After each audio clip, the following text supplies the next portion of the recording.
Hola a todos y a todas. Pues nada, aquí con muchísimo frío. Vamos a salir a andar. El otro día había aquí familiares buscando el cagatío. No sé si lo encontraron o está por ahí perdido. Pero bueno, vamos a seguir andando. Aunque veáis el tiempo que está así y que hace sol, ¿vale? Hace aire. Hace aire. Y el aire está frío. A mí me va genial para el cutis. Observando que la semana que no he venido las parras ya están todas podadas. Mira qué bonitas, las han dejado muy bonitas. Otro día, por aquí, por el camino, había unas piedras indicando dónde estaba el cagatío.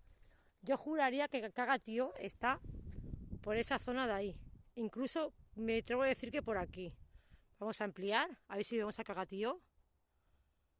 No sé si meterme por aquí y buscarlo. Porque el otro día estaban por aquí los niños. Más